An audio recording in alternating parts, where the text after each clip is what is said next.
गीता 18 के श्लोक नंबर 62 में भगवान स्वयं कह रहे हैं कि अर्जुन उस परमेश्वर की शरण में जा जिसकी कृपा से परम शांति व शाश्वत स्थान अर्थात सतलोक को प्राप्त होगा। वो परमेश्वर कौन है, कहां है, कैसा है, जानने के लिए कृपया अवश्य सुनिए जगत गुरु तत्वदर्शी संत रामपाल जी महाराज के अमृत वचन।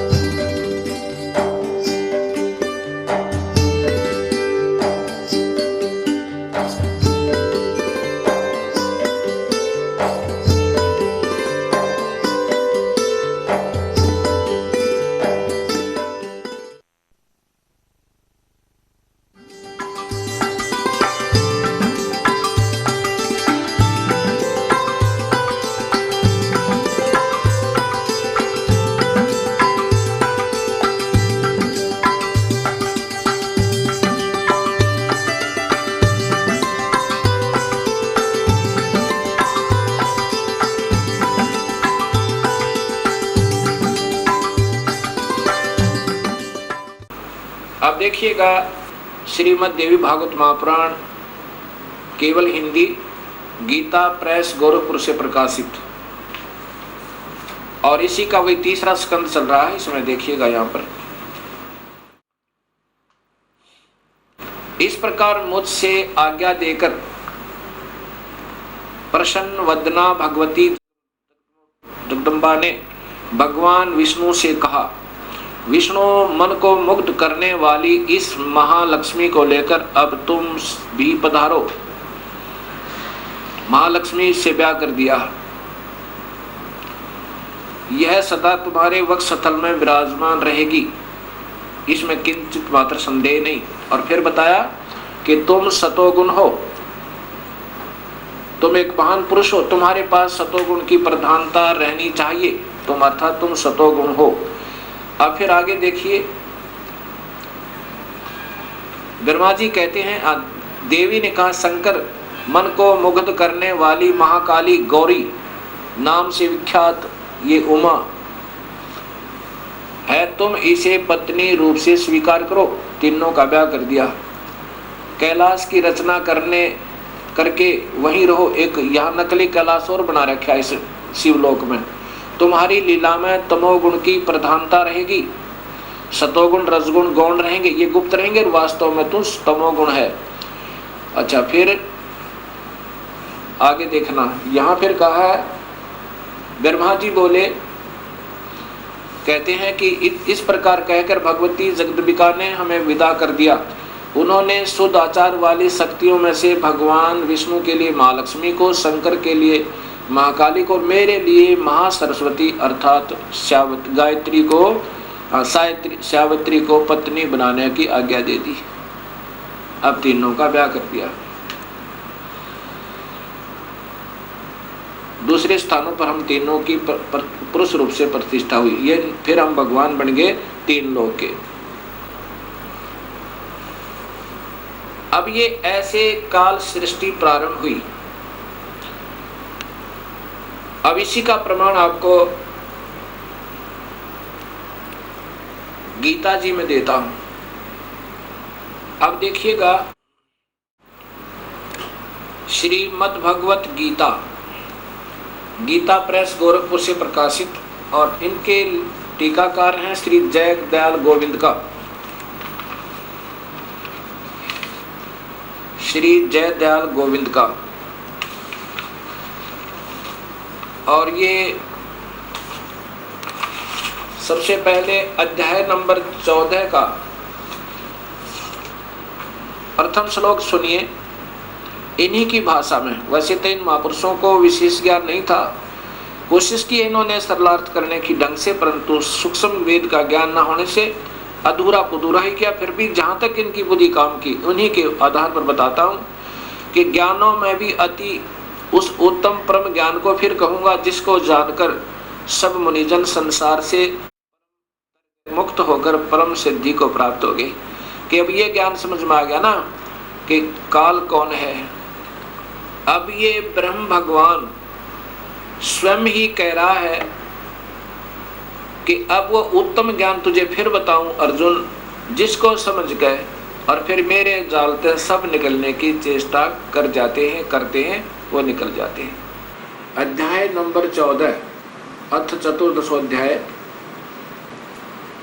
ज्ञानों में भी अति उत्तम उस परम ज्ञान को मैं फिर कहूंगा, जिसको जानकर सर्व सब मुनिजन इस संसार से मुक्त होकर परम सिद्धि को प्राप्त हो गए। ये प्रथम श्लोक 14वें अध्याय का। अब द्वितीय श्लोक देखो।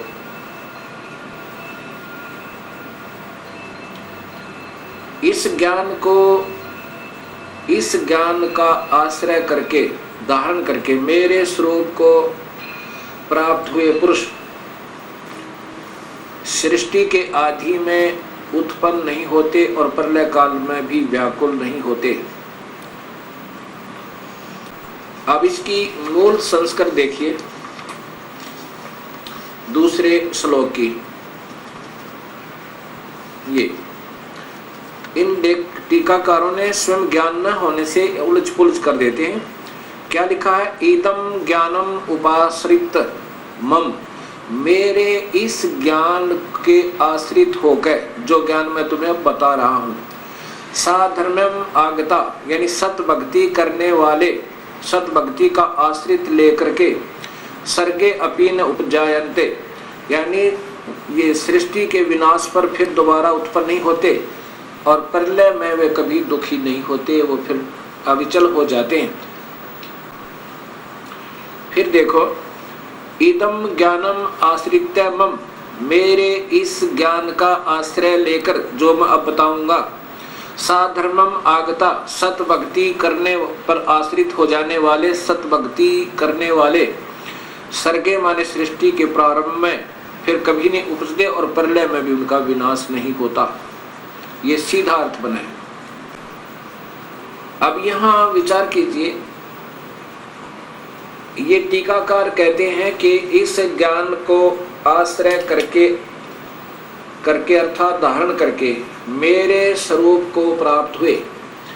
गीता जी के 11वें अध्याय के 47, 48 और 53 और 54 में स्पष्ट किया है कि मुझे, मेरे स्वरूप को तो कोई प्राप्त हो ही नहीं सकता। स्वयं ब्रह्म भगवान, काल भगवान कहते हैं कि मेरे स्वरूप को तो कोई प्राप्त हो ही नहीं सकता, मेरा ये दर्शन कोई नहीं कर सकता। इसलिए यहाँ जो इन्होंने विचलित कर दिया, फिर भी इन्हीं के आधार पर अगर चलें तो आगे फिर देखिए,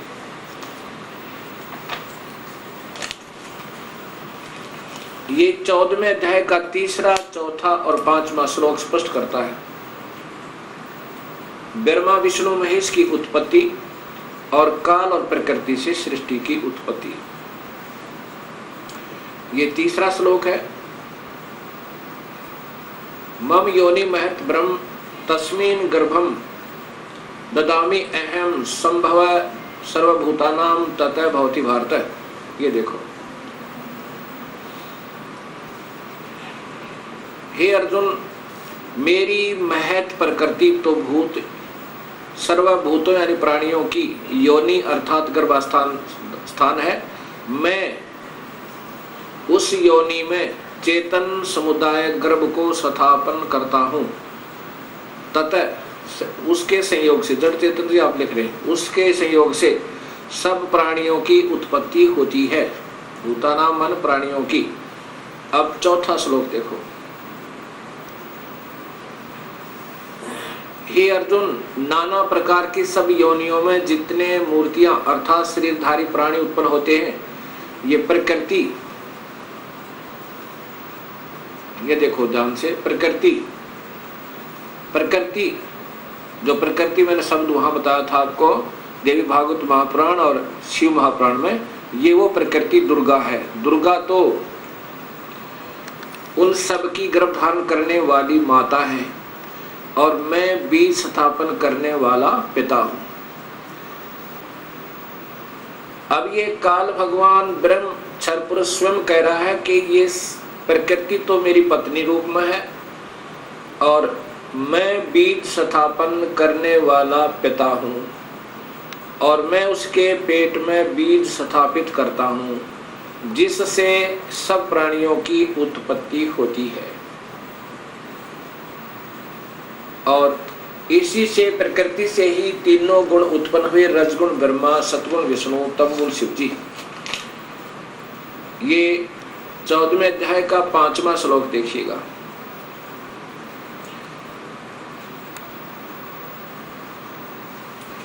हे अर्जुन,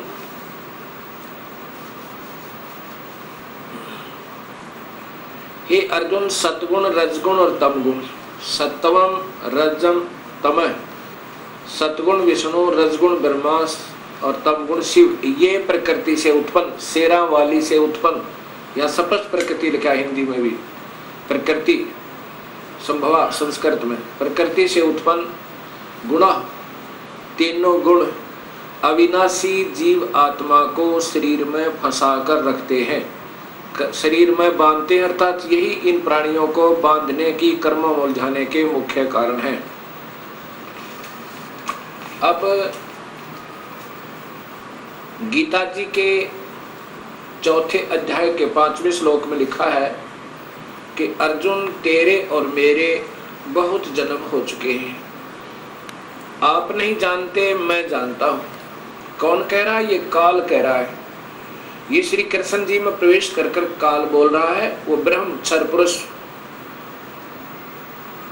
अब यही गीता जी के अध्याय नंबर 3 के श्लोक नंबर 14 में प्रमाण है कि ब्रह्म पूर्ण परमात्मा से, अविनाशी परमात्मा से ब्रह्म की उत्पत्ति हुई।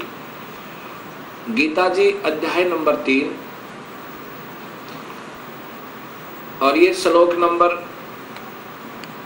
14 और 15 ये इनकी संस्कृत है और यहाँ टीका देखिएगा।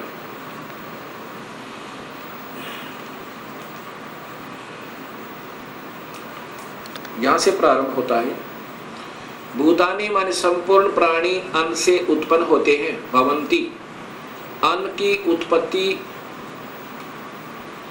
वृष्टि अर्थात वर्षा से होती है, वृष्टि वर्षा यज्ञ से होती है और यज्ञ होती है कर्म सम उद्भव है, शुभ कर्मों के कारण, भक्ति कर्मों के कारण, यज्ञ भक्ति शुभ कर्मों के कारण होती है।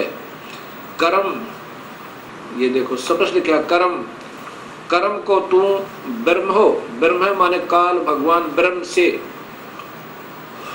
उत्पन्न जान, इन्होंने वेद लिख दिया क्योंकि यहाँ काल लोक में फंसे तो हमें यह कर्म लगे। ब्रह्म और ब्रह्म यानी ब्रह्म, यहाँ ब्रह्म ही लिखना था, इन्होंने वेद लिख दिया। ब्रह्म यानी क्षर पुरुष को अक्षरम उद्भवम अविनाशी परमात्मा से उत्पन्न जान, इससे सिद्ध होता है कि वह सर्वगतम ब्रह्म, देखो यह ब्रह्म माने परमात्मा लिखा इन्होंने, तो वहां भी भगवान ही लिखना था, ब्रह्म लिखना था।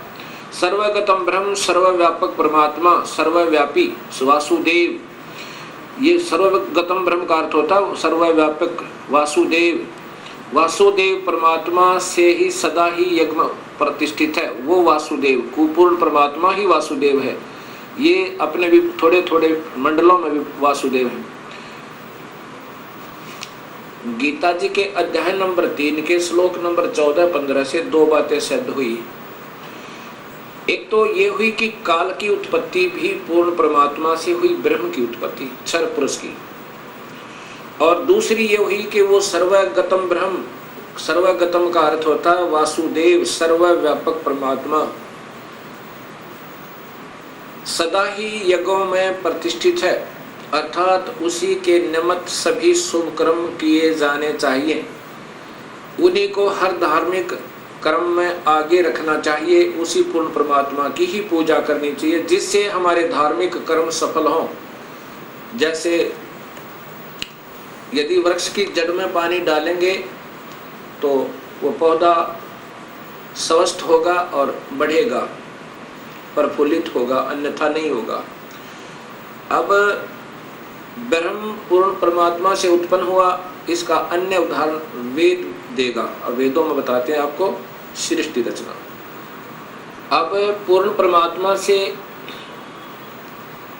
ब्रह्म अर्थात क्षर पुरुष की उत्पत्ति।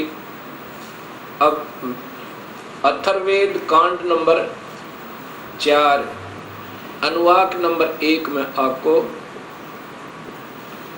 दृष्टिगोचर होगी। अभी दिखाते हैं।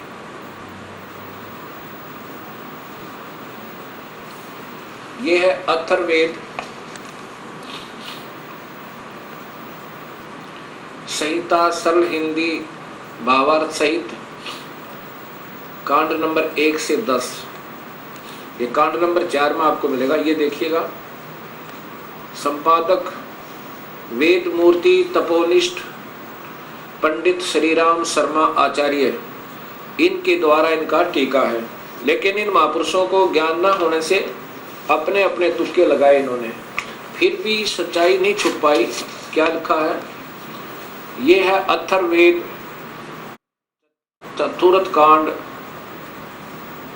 ये पहले तो हिंदी संस्कृत देखना। ब्रह्म ज्ञानम प्रथमम पृष्ठादय विसीमितः सुरुचो वेन आवह स बुद्धिन्या उपमा अस्य विष्ठा सत च योनिम असत विवह। अब दूसरे में इयम पित्रः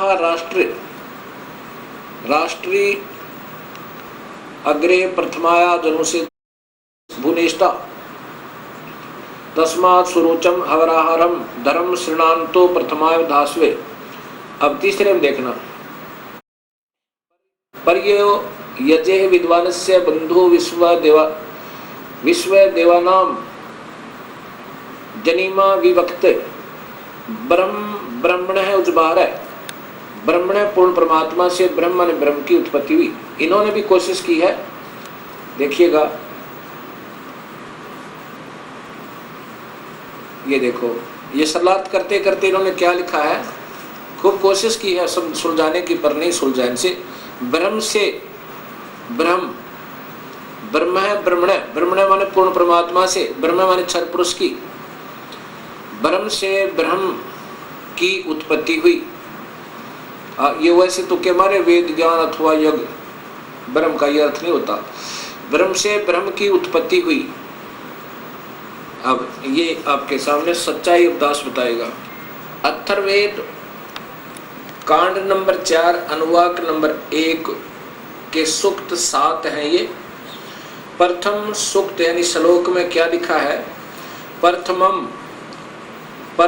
ब्रह्म सर्व प्रथम यानी अनादि परमात्मा ने जय माने प्रकट होकर, ज्ञानम माने अपनी सूझबूझ से, पुरुषार्थ माने शिखर में अर्थात सतलोक आदि, सतलोक अलखलोक अगमलोक अनामी लोक, स्वरुचय सप्रकाशित विसीमित, उनकी कोई सीमा नहीं, सीमा रहित यानी बहुत लंबे चौड़े बनाए। वे ने माने जुलाहे ने, वे माने बुनना, वे ने माने जुलाहा, उस बुनने वाले परमेश्वर ने, जुलाहे ने ताने की तरह कपड़े की तरह बुनकर आओ माने सुरक्षित किया। जय तथा स माने उसी, बुद्धिन्या माने मूल मालिक ने, योनि माने मूल स्थान सतलोक के, उपमा माने सदृश्य उसी के जैसे लोक नीचे के बनाए, लेकिन ये नासवान है, वो स्थायी हैं, मिलते जुलते। अस्य माने यह है सत, ये अक्षर पुरुष यानी परब्रह्म के लोक 7 संख ब्रह्मांड। जय तथा असत क्षर पुरुष, ये काल के ब्रह्मांड 21 ब्रह्मांड आदि।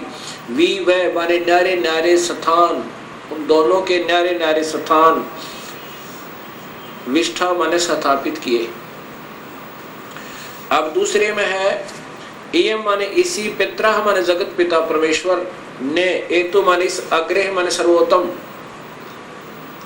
प्रथमाय माने प्राणंद्री, राष्ट्री माने राजेश्वरी अर्थात शक्ति अर्थात पराशक्ति को। उस परमेश्वर ने, कबीर परमात्मा ने सबसे पहले इसी जगत पिता ने अर्थात ये सबका मालिक है, इस सर्वोत्तम सबसे पहले प्रानंदिनी यानी अपनी एक शक्ति से अपनी एक माया तैयार की वहां पर, जिससे लड़की बनाई थी, उस आत्मा का को दुर्गा बनाया। वो जनों से माने उत्पन्न करके भुवनेष्ठा माने लोकों की स्थापना की। उसी माया से गरीबदास जी कहते प्रानंदिनी एक शक्ति है, जाकर सृष्टि आधार है। उस कबीर परमात्मा ने एक प्रानंदिनी शक्ति अर्थात पराशक्ति, राजेश्वरी शक्ति, पराशक्ति को उत्पन्न करके और फिर सब लोगों को उसके आधार से स्थापित किया हुआ है। तस्मा माने उसी परमेश्वर ने सोरुच अपनी स्वेच्छा से, एतम माने इस प्रथमाया माने पराशक्ति के द्वारा आरंभ एक दूसरे के वियोग को रोके रखने अर्थात आकर्षण शक्ति से के शरणांतु कभी न समाप्त होने वाले धर्म माने स्वभाव से दास्य माने रोका हुआ है। अब श्लोक नंबर 3 में पर माने सर्वप्रथम देवाना मान देवताओं व ब्रह्मांडों के जजे माने उत्पत्ति के ज्ञान को, विद्वान से माने जिज्ञासु भगत के को, यह माने जो बंधु माने वास्तविक साथी अर्थात पूर्ण परमात्मा ही जनीमा अपने द्वारा रची हुई सृष्टि को विवक्ति यानी स्वयं ही ठीक ठीक बताता है। क्या बताता है कि ब्रह्मण है, पूर्ण परमात्मा ने मध्यात्मा ने अपनी शब्द शक्ति से, ब्रह्म माने क्षर पुरुष अर्थात काल को उजभार माने उत्पन्न करके, विश्वा माने सारे संसार को अर्थात सर्वलोकों को, ऊंचा है नीचे है, ऊंचा तो सतलोक अलखलोक अगमलोक अनामी लोक और नीचे ये परब्रह्म और ब्रह्म के सर्व ब्रह्मांड। सबथा अपनी धारण करने वाली अभिमान आकर्षण शक्ति से परतस्थो यानी दोनों को अच्छी प्रकार स्थापित किया है। अब चौथे श्लोक में लिखा है कि स माने उसी सर्वशक्तिमान परमात्मा ने ही माने निसंदेह, दिव्य माने ऊपर के चारों लोक, सतलोक अलखलोक अगमलोक अनामी लोक अर्थात अकय लोक आदि ये लोक तो दिव्य गुणों युक्त लोकों को रत सथा माने बिल्कुल अविनाशी तौर पर अजर अमर रूप में से स्थिर किए करके, सह माने उन्हीं के सम्मान पृथ्व्या माने ये पृथ्वी वाले लोक, परब्रह्म और ब्रह्म के ये सभी लोक पृथ्वी लोक कहलाते हैं। ये नासवान हैं और ऊपर के अविनाशी हैं। इनको न्यारे न्यारे बना करके स्थापित किया। अब 5वें श्लोक में है कि स माने उसी बुद्धिन्यात मूल मालिक से अभि अग्रम सर्वप्रथम स्थान पर आश्रय माने ये माया अष्टंगी दुर्गा प्रकृति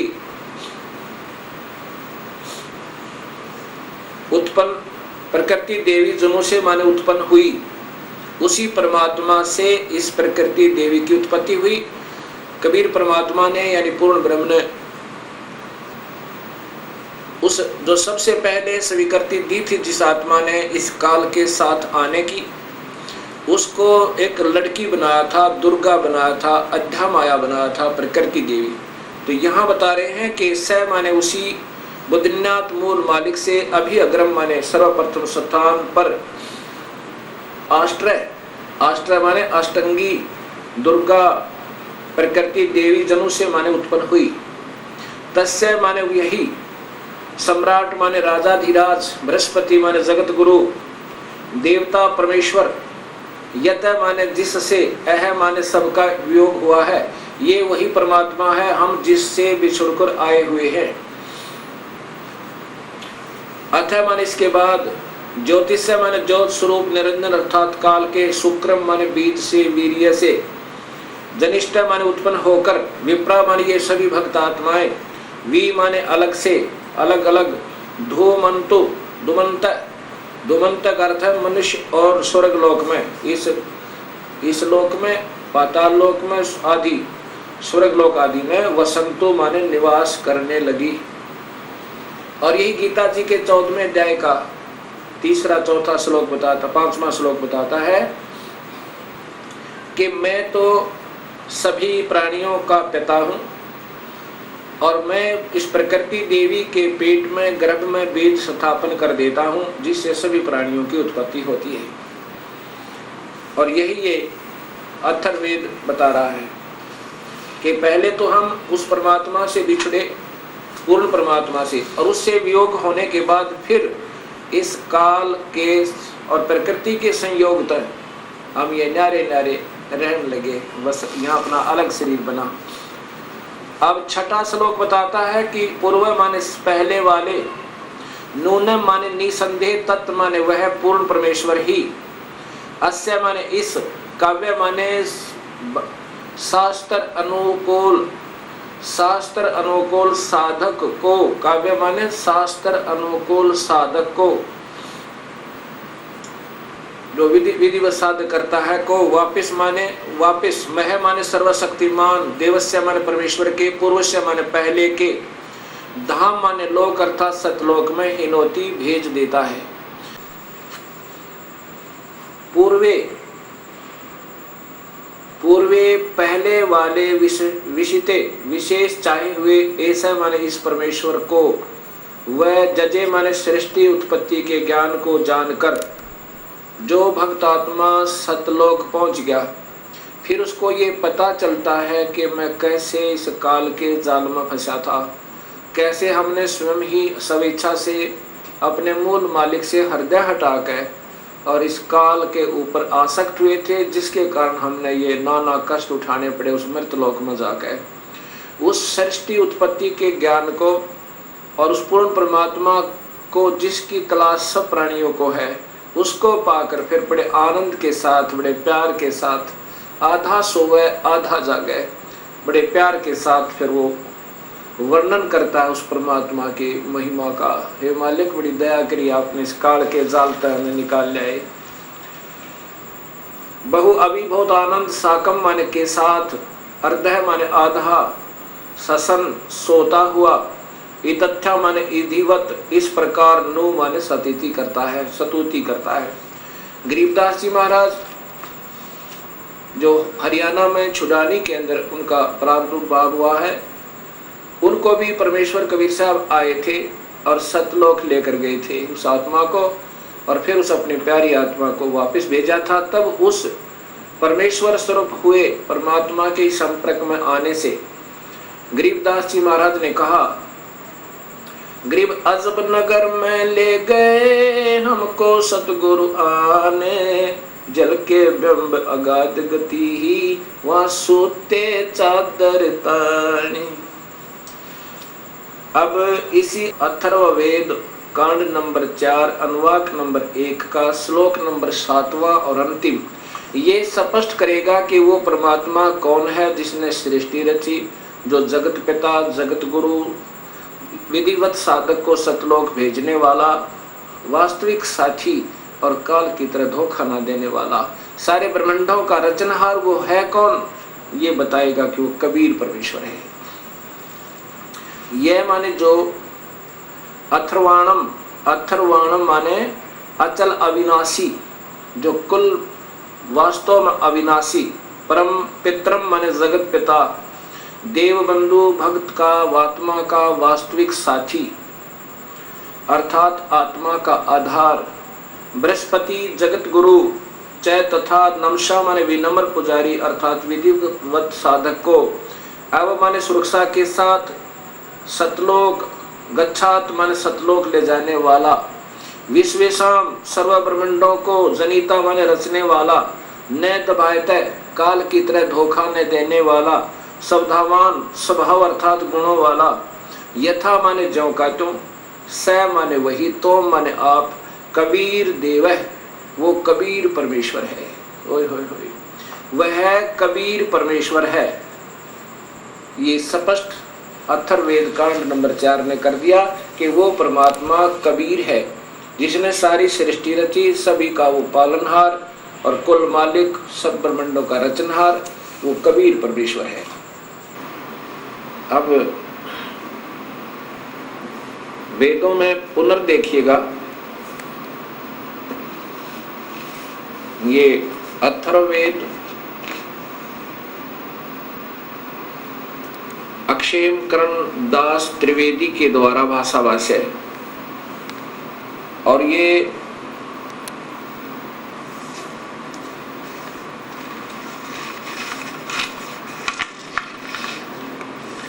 अथर्ववेद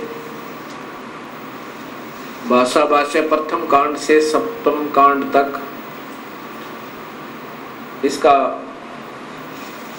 ये आर्य समाज के द्वारा मान्यता प्राप्त है। इसका सरलार्थ प्रकाशक है सर्वदेशिक आर्य प्रतिनिधि सभा, महर्षि दयानंद भवन, रामलीला मैदान, नई दिल्ली। दूरभाष इतना और इतना। अब नीचे देखिएगा, ये अथर्ववेद आर्य भाषा भाष्य प्रथम कांड से सप्तम कांड तक श्री पंडित क्षेमकरण दास जी त्रिवेदी कृत भाष्य। अब इन्होंने सच्चाई को छुपाते छुपाते भी नहीं छुपा पाए, क्योंकि इनको स्वयं ज्ञान नहीं। ये देखिएगा,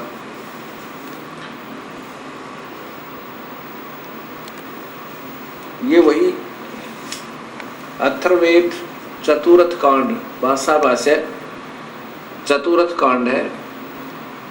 इसके ये देखो यहाँ पर, स ही दिव्य स पृथ्वी रत्सता, ये वही श्लोक है चौथा कांड नंबर 4 का वाक नंबर 1 का श्लोक नंबर 4 में। ये स्वयं स्वीकार करते हैं कि स माने उस स विष्णु व शिव ने ही दिव्य सूर्य के और पृथ्वी के सत्य कारणों में स्थित होकर विशाल सूर्य और पृथ्वी के अक्षेम के साथ, ये देखना, ठहराया। उस विशाल परमेश्वर ने जात सन प्रगट होकर, ये विशेष ध्यान से देने की बात है इनकी, ये स्वयं स्वीकार करते हैं कि प्रगट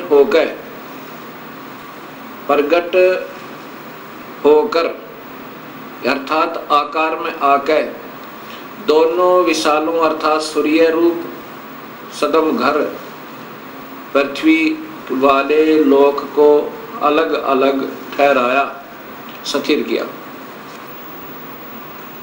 अब देखिएगा भक्तात्माओं,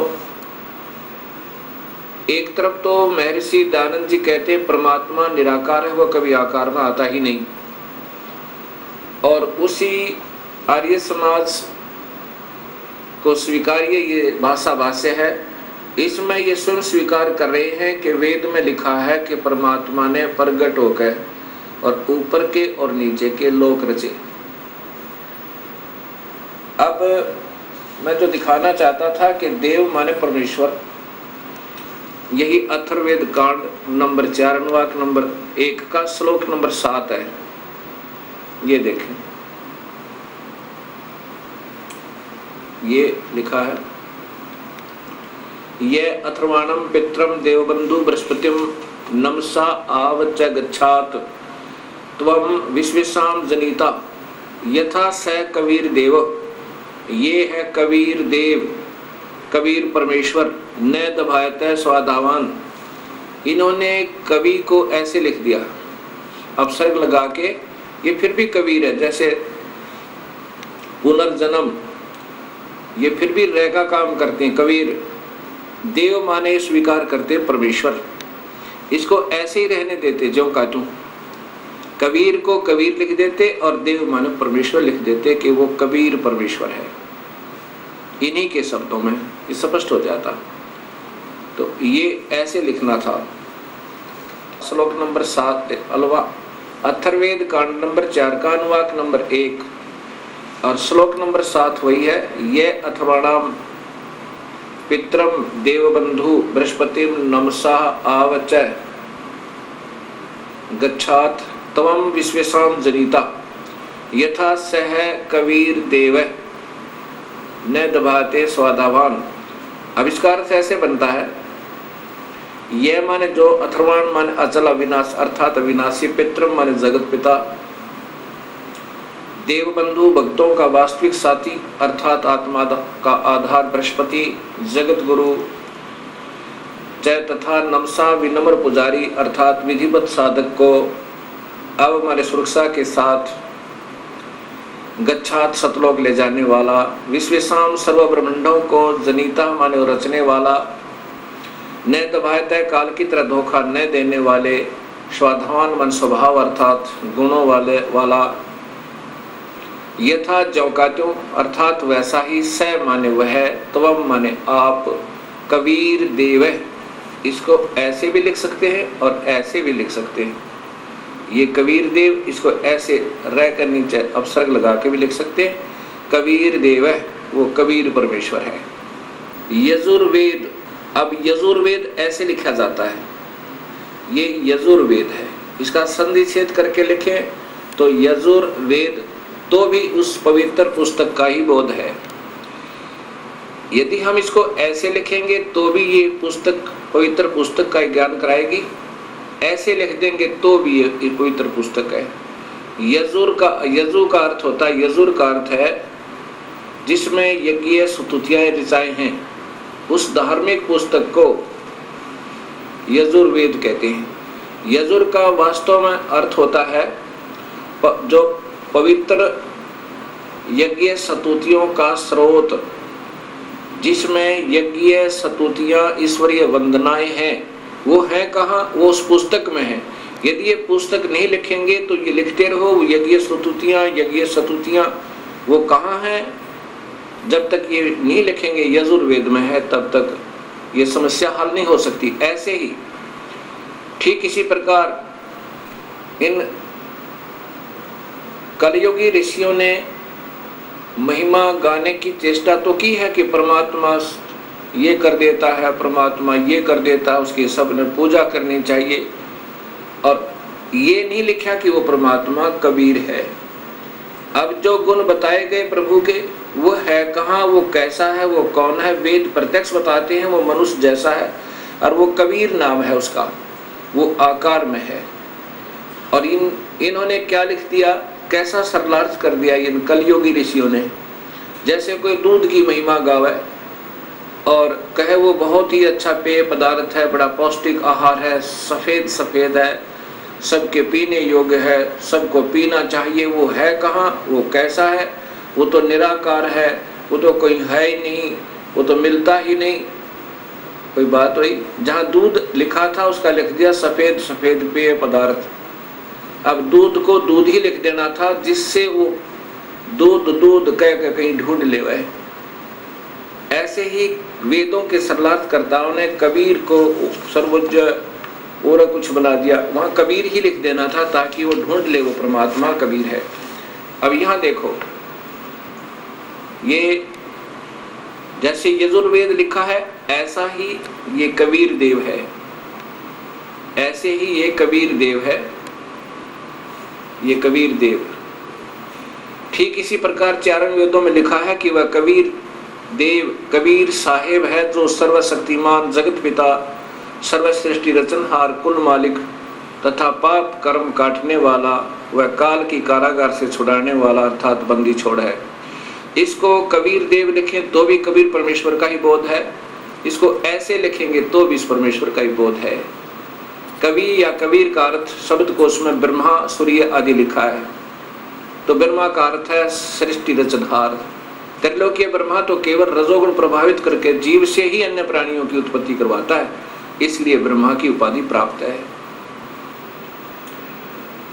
अब यही सृष्टि रचना कबीर साहब के कबीर सागर से उनकी वाणी में लिखा है, धर्मदास ये जग बोराना कोई न जाने पद निर्वाणा, यही कारण मैं कथा पसारा जग से कहिए एक राम नियारा। अपने प्रिय हंस श्री धर्मदास जी से कबीर परमेश्वर कह रहे हैं कि पुत्र, अब मैं तुझे जो यह कथा सुनाई है मैंने, ये इसलिए सुनाई है कि वो परमात्मा भिन्न है और सभी शास्त्र प्रमाण देते हैं वो मैं ही हूँ, और यही कथा तुम सबको सुनाना और सब भोली आत्माओं के भ्रम का विनाश करना, उनके संशय को मिटा देना कि परमात्मा आकार में है और वो कबीर है। धर्मदास ये जग बोराना, कोई न जाने पद निर्वाणा, यही कारण मैं कथा पसारा, जग से कहिए वो राम नियारा। यही ज्ञान जग जीव सुनावो, सब जीवों का भरम नसावो, अब मैं तुमसे कहूँ चिताई, इन त्रिदेवन की उत्पत्ति भाई।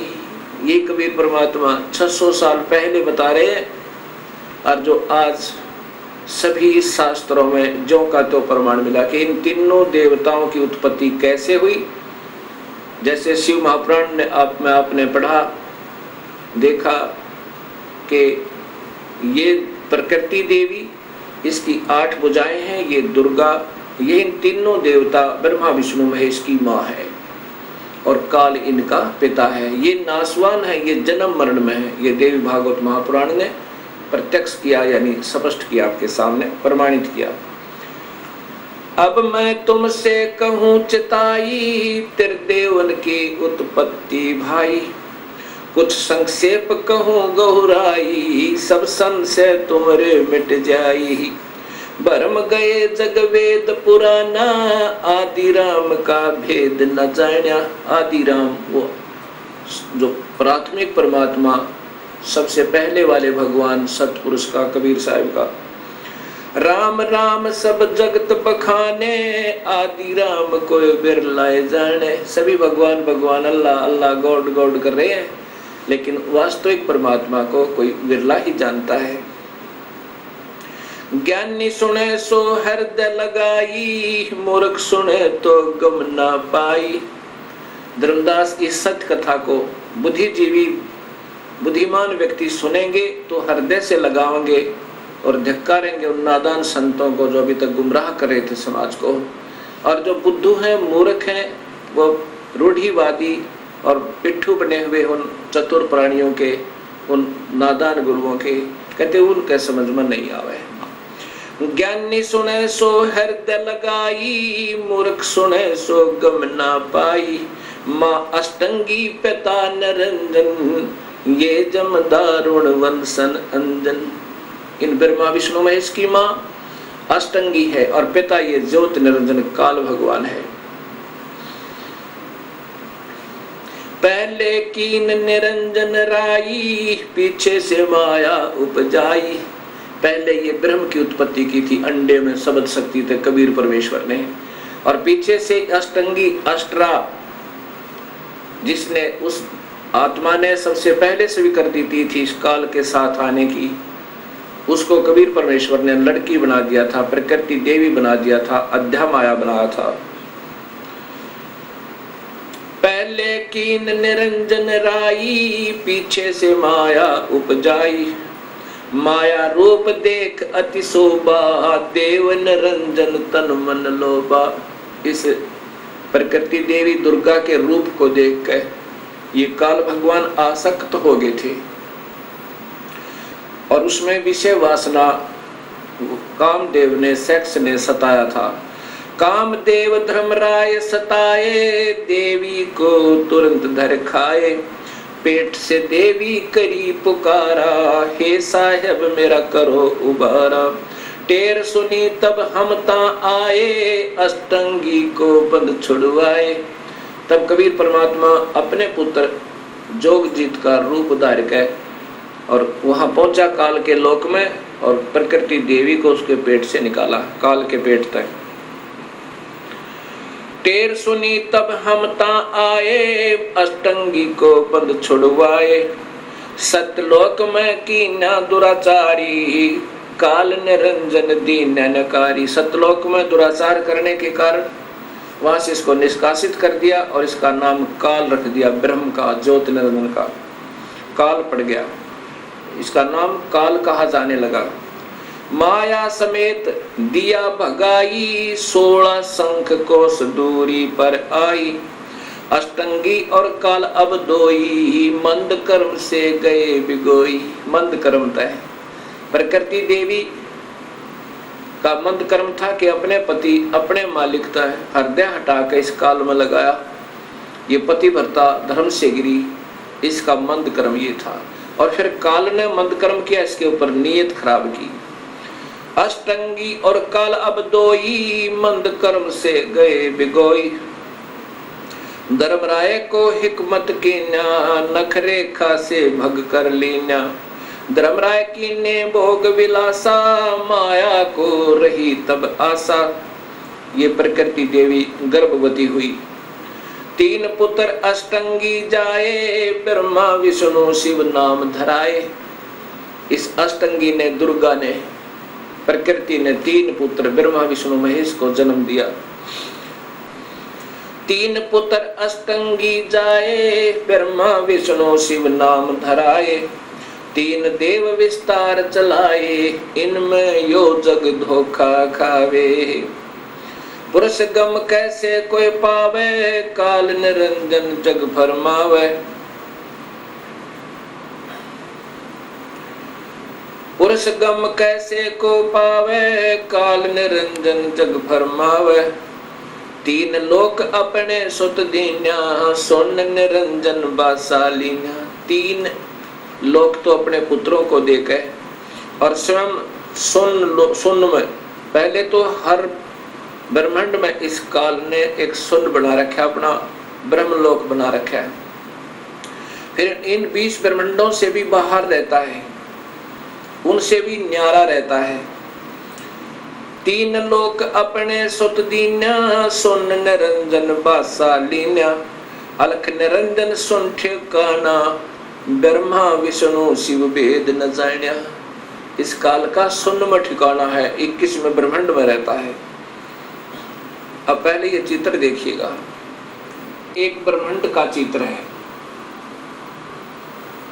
इसमें ये 7 लोक नीचे के हैं, ये पाताल लोक है, ये अतल वतल वितल आदि, ये पृथ्वी लोक है, और ये इंद्र का लोक है, ये स्वर्ग और नरक साथ साथ है, ये धर्मराय का लोक है, और ये फिर शिव का लोक है जो त्रिलोकीय शिव है, एक ब्रह्मांड का एक विभाग का मंत्री।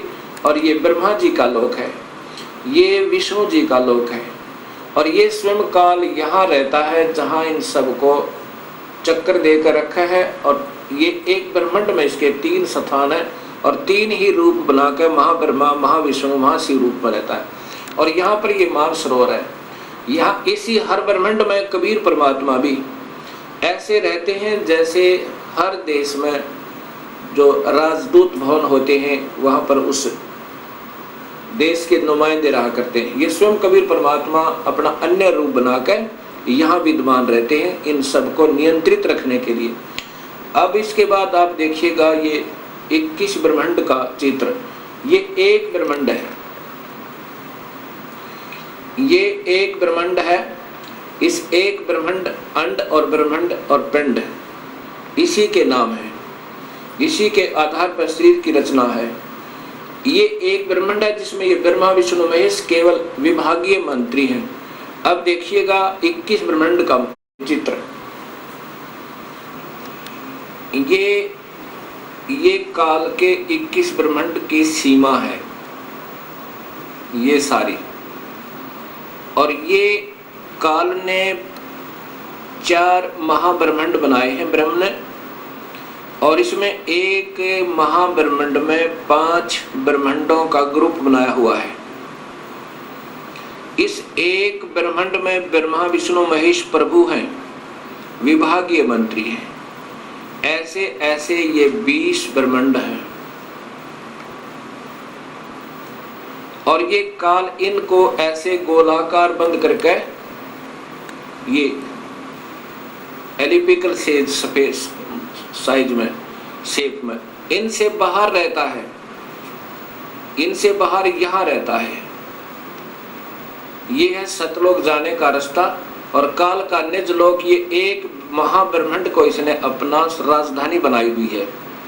काल का निज लोक ये तपतशिला, यहाँ भूनकर 1 लाख जीवों के शरीरों को सूक्ष्म शरीरों में से माल निकाल कर, और जीव मरते नहीं, उनको फिर अपने कर्माधार पर भेज देता है। यहाँ 12 अचिंत भक्तों का निवास स्थान है। ये पुण्यात्मा जो सारे जीवन में बहुत अच्छी साधना करते हैं, उनको यहाँ रख देता है और फिर इन्हीं को गुरु बना करके इन भोली आत्माओं को गुमराह करने के लिए यहाँ से भेज देता है और इनके कर्म बिगड़वा देता है, गलत साधना करके और करवा के, और फिर इनको नरक में ठोक देता, फिर अन्य आत्माओं को यहाँ भेज देता है। अब यहाँ देखिए, इसी काल ने धोखा देने के लिए नकली सतलोक, नकली अलखलोक, नकली अगमलोक और नकली अनामी लोक की रचना करवाई हुई है। ये देखो, अब ये आपके, ये फिर देखो पूरा का पूरा,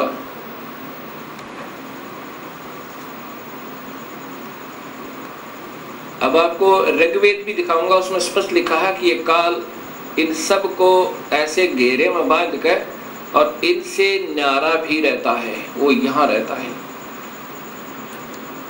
ये चित्र तो पहले बना दिए थे दास ने, वो वेद तो बाद में देखे हैं, क्योंकि ये सब अनुभव और सतगुरु कबीर साहब की प्रेरणा उनकी वाणी का आधार है। देखिएगा, ये सतलोक है, ये इसकी कोई सीमा नहीं, आगे भी इधर भी, और ये कबीर परमेश्वर का अपना निज स्थान है। ये 16 पुत्रों के अलग अलग द्वीप हैं, अचिंत आदि के, और ये 7 शंख ब्रह्मांड हैं परब्रह्म के। ये अक्षर पुरुष के ये 7 शंख ब्रह्मांड है, और ये असंख्य ब्रह्मांड बिना गिनती के, ये सतलोक के स्वामी कबीर परमेश्वर के अंतर्गत हैं, और ये भी इन्हीं के, इसी के अंतर्गत है। इनको अलग दे रखा, फिर भी कंट्रोल इन्हीं का है।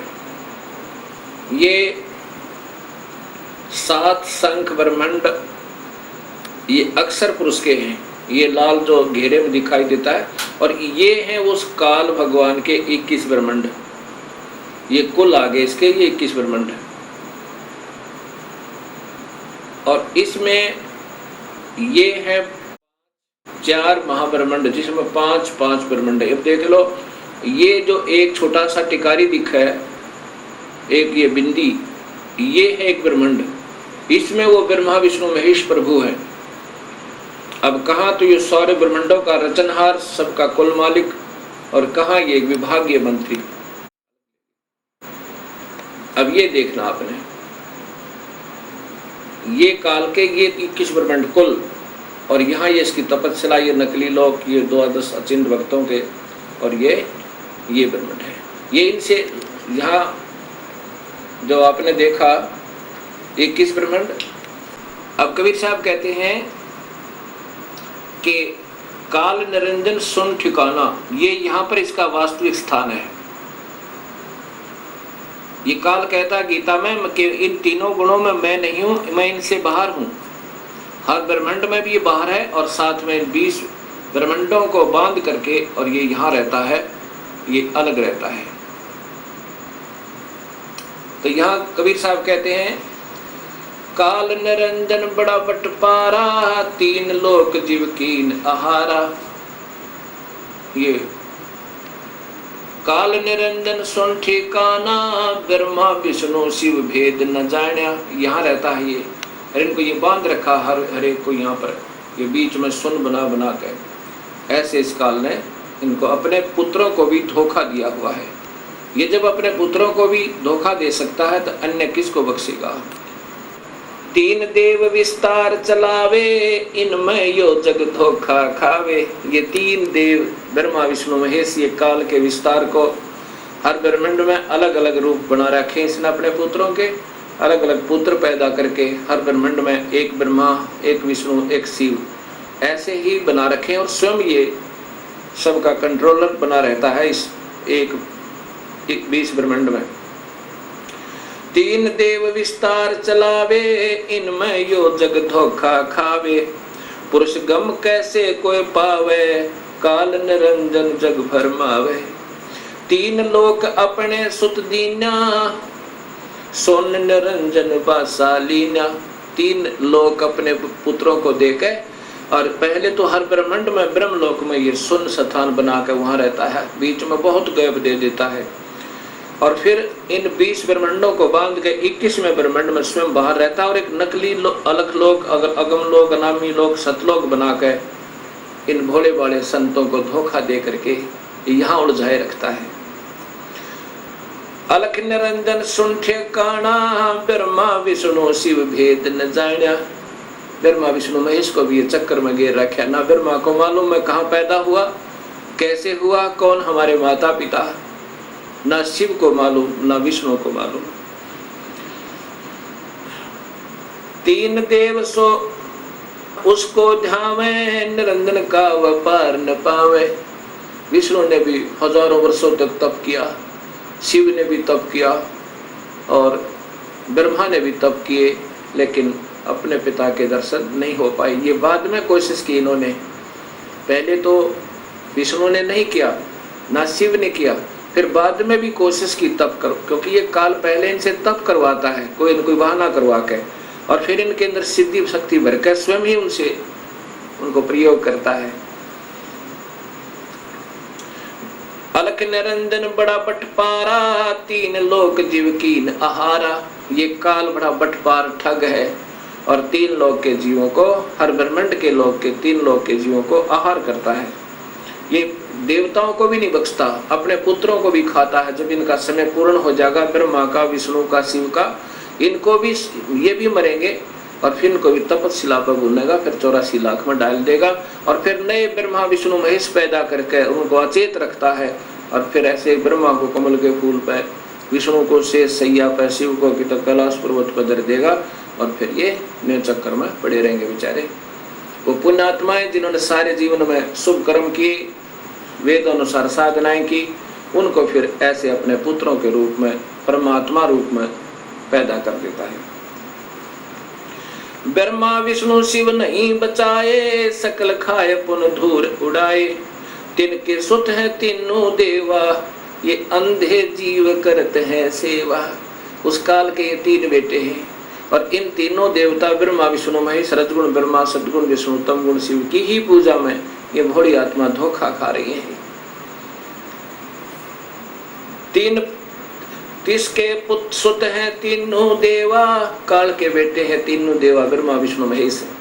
अंधे जीव करते हैं सेवा, ये अंधे बेचारे जिन्हें कुछ भी नहीं ज्ञान, भोली आत्माओं ने ऐसे उनको गुरु मिल गए, उनसे भी अंधे, इसलिए इनकी पूजा में लगे हुए हैं। परम पुरुष का हो ना चीन्या, काल पाए सभी गए लीन्या। ब्रह्म काल सकल जग जाने, आदि ब्रह्म को कोई ना पहचाने। तीनों देव और अवतारा, ताको बजय सकल संसारा। तीनों देवता और ब्रह्मा विष्णु महेश को और इन्हीं के अवतारों को सारा संसार बज रहा है, जिससे ये पार नहीं हो पा रहे और ना ही कोई संसारिक सुख सुविधाएं प्राप्त हो रही। तीनों गुण का ये विस्तारा, धर्मदास मैं कहूँ पुकारा। ये तीनों गुण, रजगुण ब्रह्मा, सतगुण विष्णु, तमगुण शिव जी का ही ये प्रसार है, या इनका ही ये फैलाव है। गुण तीनों की भक्ति में बोल पड़ो संसारे, कह कबीर निज नाम बिना कैसे उतरे पारी। कबीर साहब की प्यारी आत्मा गरीबदास जी महाराज अपनी आंखों देखकर कबीर साहब की शक्ति से सतलोक और बाकी के सब ब्रह्मांडों को, तो इस काल के दुष्कर्म को कैसे जीव को पीड़ित कर रहा है, कैसे धोखा देता है, तब ये बता रहे हैं।